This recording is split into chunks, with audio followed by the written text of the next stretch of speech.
venho de uma família de somos em 4 irmãos. Eu sou a segunda filha dos 4 irmãos.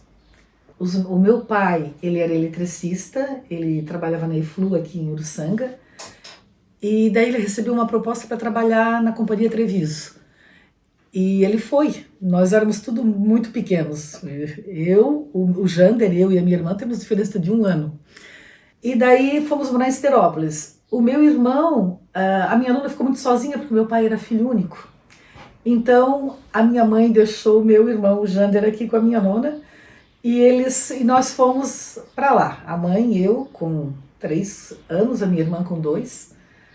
E só que a minha mãe vinha toda semana aqui e a minha nona também ia toda semana lá nos visitar. Levava o Jander. Daí o meu pai, nós moramos ali acho que uns 4 anos. O meu pai sofreu um acidente de trabalho e ele ficou hospitalizado 6 meses. Nesse período a minha nona teve um câncer. E a minha nona faleceu em dezembro e o meu pai, que era filho único, faleceu em fevereiro. Então foram 2 mortes seguidas e a família já era muito pequena, né? E daí nós viemos de volta para cá. Ficamos morando junto aqui com o meu nono. Depois a minha mãe construiu a casa. E assim, e a minha mãe conduziu a vida da gente, né? O meu pai, ele já era muito cauteloso, ele deixou a minha mãe com 3 seguros de vida e aquilo nos ajudou muito no começo da vida. Bom, estudei no colégio Rainha do Mundo, eu e meus irmãos. Aliás, comecei meus estudos no Paraíso da Criança, que tinha até o 4º ano, tinha para as internas e tinha também para quem vinha de fora. Depois fomos para o Rainha do Mundo, estudamos ali. Meu irmão foi estudar na SATIC, seguiu a profissão do meu pai, se formou em eletrotécnica. E o meu primeiro emprego, tive uma juventude boa, uma infância boa. Meu pai deixou a minha mãe financeiramente bem, então nunca nos faltou nada. Mas quando a gente estava com 18 anos, estava terminando o ensino médio, eu quis trabalhar. Daí surgiu uma oportunidade no hospital. Eu tinha feito contabilidade e daí fui trabalhar no setor de contas do hospital. Meu irmão também assumiu um trabalho na Eflu, foi trabalhar onde meu pai um dia já tinha trabalhado, e nós fomos se encaminhando. A minha irmã também, lá no Esterópolis nós tivemos mais uma irmãzinha, que é a Silvia, e até quando meu pai faleceu, a Silvia tinha só 2 meses, então perdeu o marido, perdeu a sogra e com um bebê de 2 meses e nós tudo pequenininhos. Iniciei ali o meu trabalho, depois disso fui fazer faculdade, e daí me direcionei para outra área, não queria contabilidade. A contabilidade sempre me ajudou em tudo na vida, mas eu nunca me vi dentro de um escritório fazendo balancete e fazendo contas, fazendo exatamente as mesmas coisas todo mês, do mesmo jeito.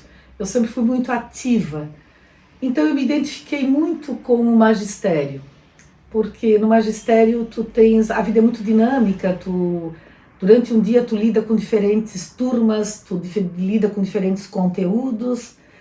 Eu fiz a faculdade na antiga FUCRE, que é a Unesc hoje. Depois fiz especialização em ciências sociais, depois fiz em gestão pública. Na verdade, fiz 2 faculdades. Eu fiz primeiro estudos sociais e depois estudos sociais me puxou para história. Eu sempre gostei de estudar história, eu sempre gostei de geografia.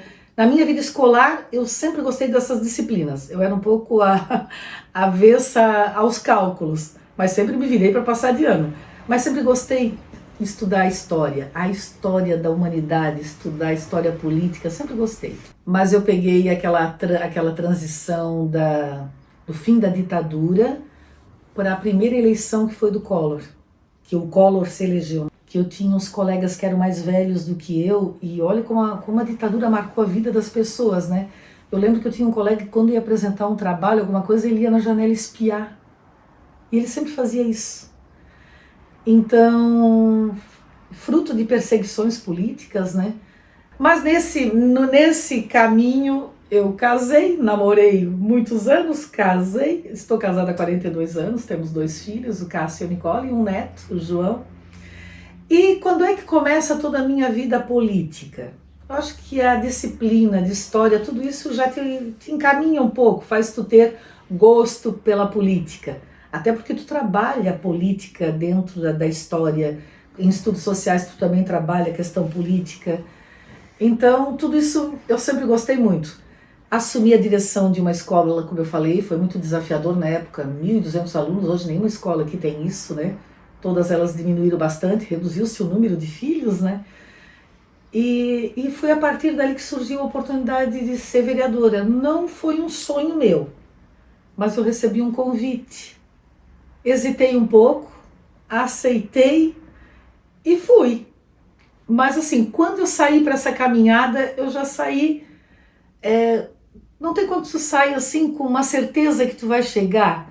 Talvez era o sentimento, o clima do momento. Fui 2 vezes vereadora, né? E depois surgiu a oportunidade de ser uma candidata a prefeita. Também não foi algo que eu pensei. Eu iria encerrar ali, porque eu não queria ficar na Câmara de Vereadores 3, 4, 5 mandatos.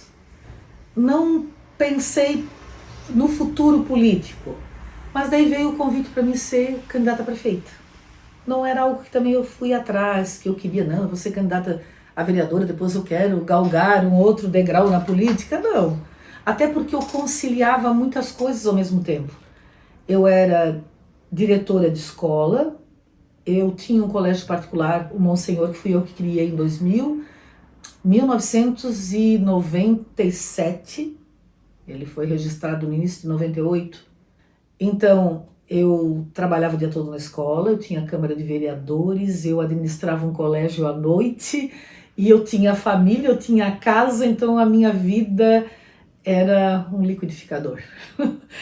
Mas eu dormia pouco, sempre dormi muito pouco, mas eu gostava disso. Tanto é que eu tive dificuldade agora com a minha aposentadoria. Daí veio esse convite para mim ser candidata a prefeita pelo PP, que era o partido que eu estava. Foi algo que me surpreendeu. Eu sabia que estava terminando um mandato e estava indo para o outro, mas eu não tinha pensado de eu querer ser candidata a prefeita. Veio o convite. Até fiquei emocionada, eu lembro que quando eu recebi o convite até chorei, porque eu fiquei emocionada com a surpresa. Mas depois de estar fazendo todo um planejamento, me preparando para aquilo, no último minuto foi dito que eu não seria mais candidata. Hoje, acho que na época ainda era 90 dias, né? E foi assim, ó, não tem aquela data limite que tu tens que fazer as coligações e encerrar as negociações. Foi naquele dia. Daí foi dito que não poderia ser eu, porque para coligar o outro partido não queria que fosse eu e queria que fosse o candidato que depois foi, que é o do Geraldo, e acabou perdendo a eleição. Mas eu não saí do partido por conta disso. Fiquei triste, porque eu estava me preparando para aquilo. Mas não foi isso que me decepcionou. Naquele momento, talvez eu até entendi que para coligar, infelizmente, às vezes tu tem que ceder o jogo. Foram outras questões que vieram com o tempo. Foi no dia que teve a eleição e o partido perdeu a eleição, eu fui convidada para ser a presidente do partido. Daí eu deixei serenar um pouco toda aquela passagem da derrota da eleição. E quando eu fui chamada para ver a questão da presidência do partido, quando eu cheguei lá já tinha um presidente anunciado. Achei estranho. Achei muito estranho porque o convite tinha sido feito para mim. Bom, passou também, mas depois eu vi que as coisas iam acontecendo, as reuniões iam acontecendo e eu não era convidada. Daí eu entendi que não me queriam, mas eu não entendia por quê, se eu sempre ajudei o partido. Daí eu encaminhei uma carta de desfiliação e foi aceita. Se eu sou presidente de um partido hoje, ou eu sou da cúpula de um partido, e você vem me pedir uma desfiliação, eu vou conversar com você. Vem cá, vamos conversar o que está acontecendo, por que disso, vamos ver o que a gente pode fazer. Isso seria o papel de uma cúpula de partido, de uma presidência, considerando que aquela pessoa foi uma vereadora de 2 mandatos, esteve junto, se colocou à disposição para ser candidata, mas não, simplesmente eu mandei entregar uma carta e a carta foi aceita. Só que daí eu fiquei 8 anos sem partido. Voltei para a sala de aula, continuei dando a minha aula, tocando a minha vida, os filhos foram crescendo, os filhos foram se encaminhando também, e daí veio um convite do MDB para mim ser candidata. Já não era algo que eu estava mais pensado, mas veio. Vamos. E daí aceitei. Motivei, fui. Sabia que era um ano difícil, um ano de pandemia. Não conseguimos uma coligação, trabalhamos até no último minuto, porque havia uma perspectiva de ter uma coligação certa, que no último minuto também foi descartada, mas mesmo assim nos enchemos de coragem e fomos. A gente sabia que era difícil. Então, trabalhamos do mesmo jeito, né? Veio um resultado, houve assim uma certa chacota em cima da diferença de votos. Fico triste por alguns amigos terem feito isso, pessoas que me conheciam, mas aquilo nunca me incomodou de fato o resultado, porque os votos conquistados, eu valorizei sempre mais o voto conquistado do que aquele que não veio. E daí veio novamente essa possibilidade de ser candidata, não estava pensado dessa vez. Então, até eu estava numa viagem muito diferente, eu estava no interior do Acre, numa aldeia indígena, foi uma imersão diferente, eu já tinha estado lá, a aldeia me convidou para mim, porque era uma comemoração especial da aldeia e eu fui. Então, poder estar lá nessa aldeia, viver 10 dias com eles, poder comer o que eles comem, participar das atividades que eles fazem diariamente, participar dos rituais, participar das celebrações, é muito bonito. Foi assim, conhecer, viver um pouco a floresta amazônica, isso tudo eu trabalhava na minha disciplina, na história, na geografia. Então, conhecer outros povos, outras culturas, eu sempre gostei muito disso. Então, recebi um convite, estava lá, Xananauê, é o povo do pássaro azul. É uma aldeia que faz parte de um grupo de 15 aldeias, que formam uma tribo. Mas eles continuam conservando os rituais, o jeito de viver, a comida, vivem de forma muito simples, né? Usam muito a rede, as construções são muito simples, é muito bacana de conversar com eles, a sabedoria, desculpa, a sabedoria deles, o conhecimento da floresta, o conhecimento das medicinas. Eles têm medicamento para tudo que sai da floresta. Então, assim, é uma faculdade, é uma escola viver alguns dias com eles. Então, eu estava nesse universo, fui chamada porque havia uma turbulência política aqui, principalmente dentro do MDB. Então, o Johnny havia desistido por uma questão de saúde, mas o grupo havia se dividido um pouco. Alguns queriam servir-se imediatamente já de uma possível coligação com o gestor atual, e um grupo não, decidiu que o partido era forte o suficiente para sair numa composição de chapa pura, aliás, sair numa chapa pura. E daí teve um grupo que me chamou, que era o grupo que defendia a chapa pura. E eu disse, mas gente, nós já fomos de chapa pura, como é que vai ficar os outros partidos? Daí vim. Deu certo, porque nós tivemos praticamente todos que saíram de chapa pura, com exceção de um partido que coligou. Tentamos algumas coligações, que não deu, ninguém queria ninguém, todo mundo queria sair sozinho. E, claro, também não podemos esquecer que tudo isso aconteceu em função do que aconteceu na cidade. A turbulência que a cidade viveu, tudo que aconteceu, grupos que estavam junto, que saíram e estavam com dificuldade de coligar com quem estava junto, tudo isso acabou separando e criando as chamadas chapas puras. Então, chegar aqui, ser a prefeita da cidade, foi um conjunto de fatores. Teve a questão da militância do partido, teve a questão de uma nominata forte de vereadores, teve a Estela e o Renato, que eu acho que conseguiram levar uma mensagem de pessoas que tinham disponibilidade para governar a cidade, que tinham uma história na cidade, que tinham uma história profissional. Foi um conjunto de coisas. Eu falei até numa entrevista. Eu penso que o que nos deu assim, um impulso na campanha foi exatamente saber ouvir as vozes da rua. Como eu e o Renato tínhamos a disponibilidade do tempo de visitar, que os outros candidatos não tiveram, a gente soube ouvir, soube fazer essa escuta. E essa escuta falava de mudança. Essa escuta falava de paz. Tanto é que já não é da minha natureza eu ser uma pessoa de agredir, mas essa escuta fez com que eu realmente ponderasse qualquer ataque num debate. Eu tinha que ponderar, porque não era o que as pessoas queriam. Então, acho que isso foi um fator assim muito importante. E também saber onde é que estava o problema da cidade, onde é que estava doendo, quais eram os sonhos das pessoas. Eu e o Renato soubemos fazer isso. Então, quem chegou depois para visitar depois, chegou muito em cima da eleição. Não é uma carreata que faz com que o eleitor decida um voto. Isso nós sabemos. Carreata é coisa da velha política, podemos dizer. Movimentos de caminhada, que foi o único que nós fizemos, foi mais no sentido de dar uma visibilidade. Isso não chama voto. O voto vem com uma proposta que tu leva, com uma escuta, saber ouvir realmente o coração e os sonhos das pessoas.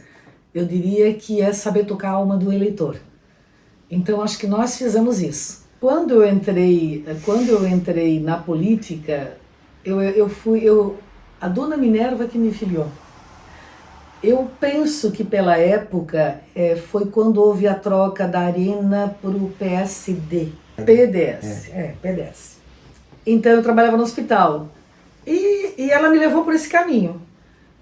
Não, naquela ocasião, a gente não fazia muita questão, não é questão, a gente não fazia muita ideia da questão do viés ideológico de cada partido.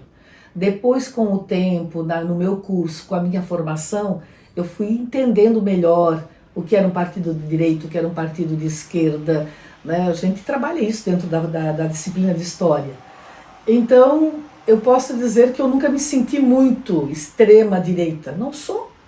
E o MDB está ali, está no centro, né? Um centro um pouco esquerda para alguns, um centro um pouco direita para outros, mas se deu um peso muito grande em 2016, nas eleições de 2016, porque antes disso nós tivemos as eleições do Fernando Collor, do Lula. Se falava de partido, mas não se dava uma ênfase tão forte ser de esquerda e ser de direita. Eu, analisando um pouco, acompanhando um pouco, isso foi usado estrategicamente como uma ferramenta política. As pessoas não têm muita clareza do que é esquerda e do que é direita. Se criou rótulos, né? Se fala muito assim, comunista, qualquer cor vermelha é sinônimo de comunista. Mas o que é comunista? Eu vim para o MDB, se for por uma questão ideológica, eu me sinto mais confortável no MDB. Agora, para as pessoas, com exceção desses rótulos que se criou de 2016, da eleição de 2016 para cá, as pessoas usam, mas sem ter muita compreensão do que é isso. Se tu for ver a questão ideológica, nós deveríamos ter ideologia partidária. Quem está no partido deveria olhar a ideologia do partido. Mas quando eu entrei na vida política, isso não foi um fator para mim. Tanto é que eu entrei e não tinha muita noção disso. Aprendi com o tempo, com os meus estudos, com a minha profissão.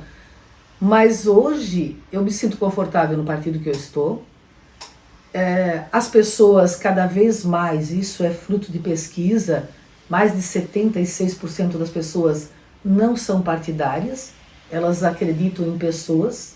Talvez o caminho é esse, né? E a gente vê cada vez mais novos partidos surgindo, e as pessoas, é uma sigla que o candidato precisa para ser candidato, né? Ele precisa de uma sigla, e as pessoas cada vez menos estão apegadas a partido. Eu acredito que esse momento que houve essa divisão de extrema direita com extrema de esquerda, eu acredito que vai se minimizar com o tempo.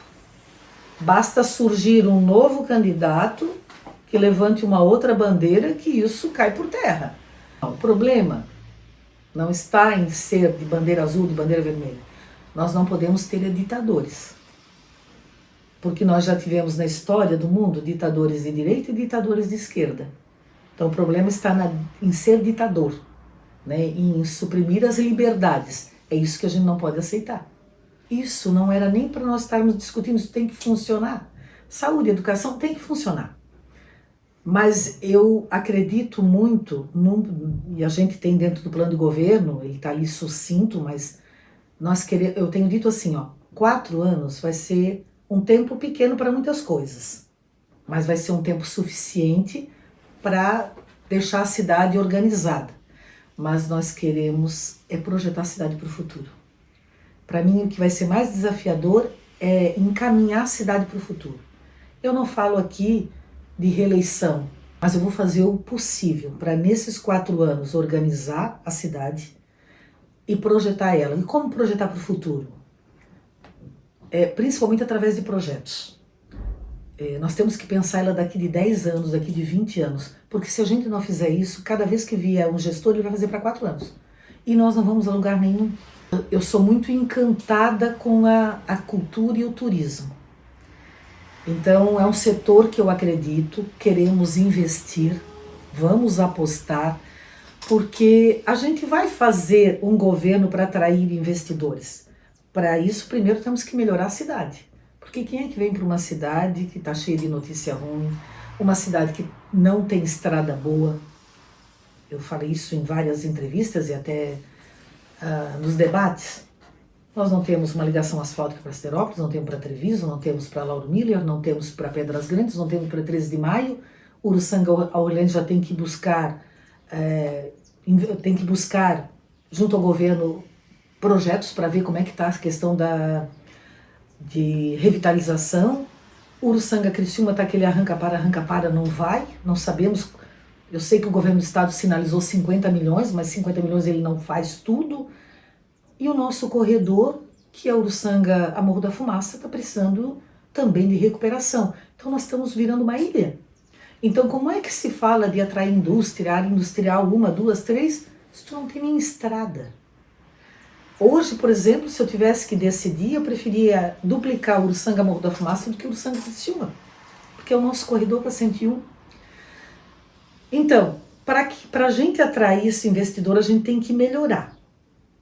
Para atrair investidor, a gente tem que oferecer algumas oportunidades.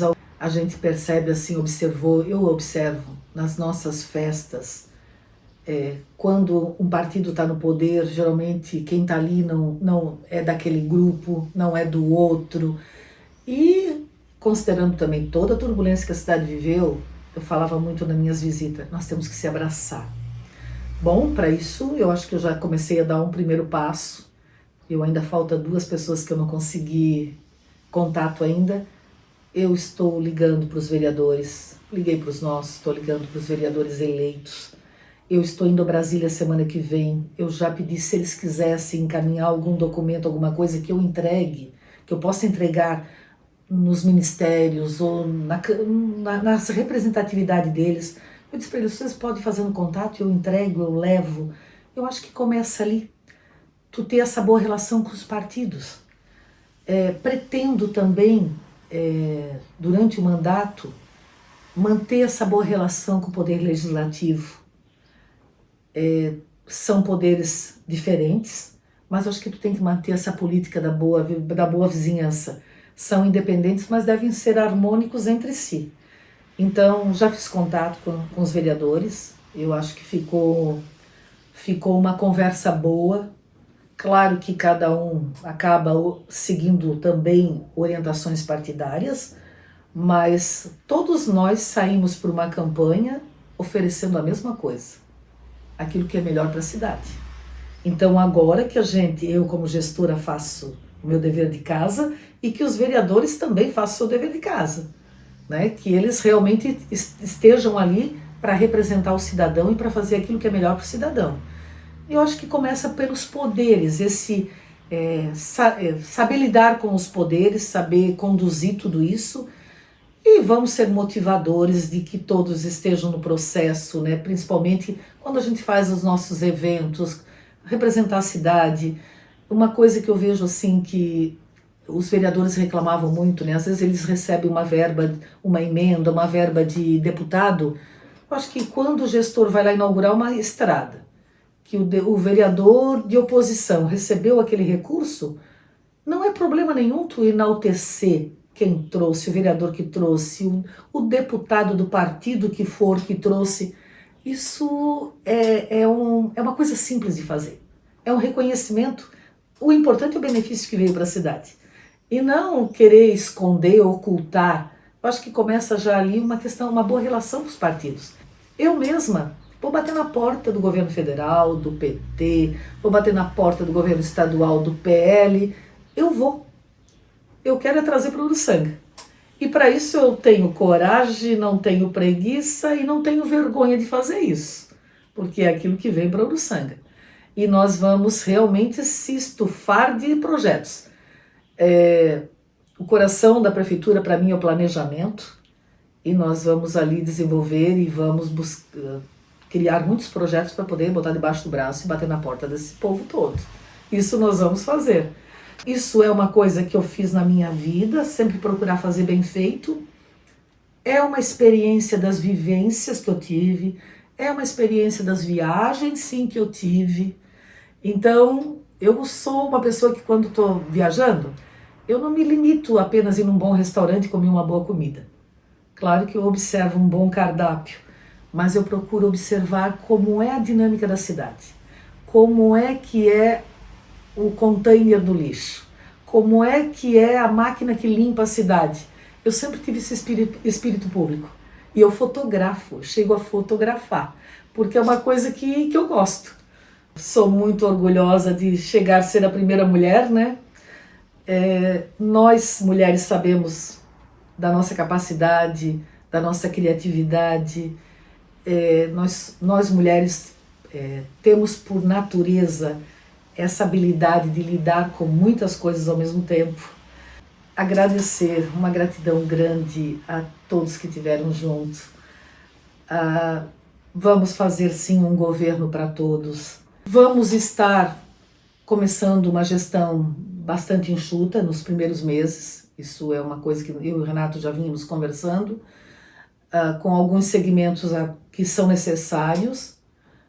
Vamos estar colocando pessoas que tenham, eu diria assim, que são pessoas não extremamente técnicas, mas pessoas que têm competência para aquilo que vão fazer. Então, durante a campanha a gente escutava muito assim, vamos botar esse, vamos botar aquele. Se a gente for ver, a oposição já nomeou todo o secretariado, né? Mas eu diria que vão errar cheio, porque em todas as vezes da minha vida que eu assumi alguma função, eu sempre me pautei de ter pessoas junto comigo que estivesse alinhada com os propósitos daquela gestão e que desse resultado, porque no final de 4 anos, se eu quero uma cidade melhor, eu tenho que me cercar de pessoas que vão ajudar a fazer isso. Eu quero que as pessoas tenham orgulho, quero que as pessoas tenham orgulho da Estela e do Renato, tenham orgulho da nossa cidade, sintam orgulho de viver aqui e que, principalmente as mulheres, eu quero honrar as mulheres, porque eu quero que no futuro outras mulheres se inspirem e possam estar na política. Já fiquei muito feliz que vamos ter 3 mulheres na REC, muito feliz porque vamos ter também mulheres no Legislativo. Então, aonde nós podemos ter mulheres, mais mulheres, junto com os homens, nós vamos ter um governo mais democrático. Democracia é isso, é ter homens e mulheres trabalhando junto. Então, é isso que a gente diz. Eu e o Renato vamos entregar uma cidade melhor, mais próspera, e vamos deixar esse legado para a cidade, com certeza.